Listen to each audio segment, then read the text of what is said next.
విష్ణుదేవుడు దేవతలను ఉద్దేశించి ఇంకా ఈ విధంగా అన్నాడు.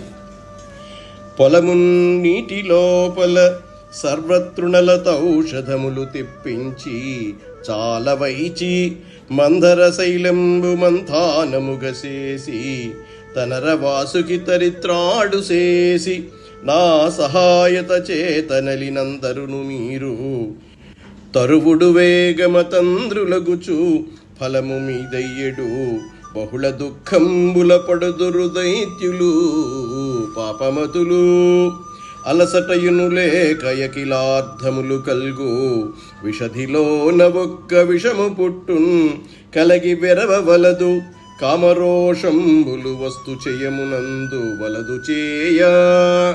మీరందరూ పాలసముద్రంలో పలు విధాలైన తృణాలను, మొక్కలను, తీగలను, ఔషధాలను విరివిగా తెప్పించి వేయండి. మందర పర్వతాన్ని కవ్వంగాను, సర్పరాజైన వాసుకుని కవ్వపు త్రాడుగాను చేసుకుని నా సహాయంతో జాగ్రత్తగా పాలకడిని చిలకండి. అందువల్ల మీకు ప్రయోజనం కలుగుతుంది. పాపాత్ములైన రాక్షసులు పలు కష్టాల పాలవుతారు. అన్ని సంపదలు మీకు లభిస్తాయి. ఆ సముద్రంలో ఒక విషం పుట్టుతుంది. అందుకు మనసు చెడి మీరు భయపడరాదు. దానిలో పుట్టే వస్తువుల పట్ల ఇష్టానిష్టాలు చూపరాదు అని విష్ణుదేవుడు చెప్పాడు. అంతాదిరహితుడచ్యుతుడు అంతర్ధానంబు పొందే నజపాలాక్షుల్ సంతోషంబున తమ తమ కాంతాలయములకుంజనిరి గౌరవమొప్పన్. ఆది అంతము లేని విష్ణువు పై విధంగా ఆజ్ఞాపించి అదృశ్యమైనాడు. బ్రహ్మ, శివుడు సంతోషంగా తమ తమ నిలయాలకు వెళ్ళిపోయినారు. దేవతలు యుద్ధం మాట వదిలి రాక్షసుల రాజైన బలిచక్రవర్తి పట్ల స్నేహాన్ని, భక్తిని కనపరిచారు.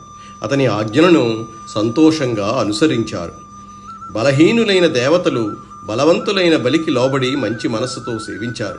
అట్లుండగా దేవతలను రాక్షసులు కక్షతో చంపివేయాలనుకున్నారు.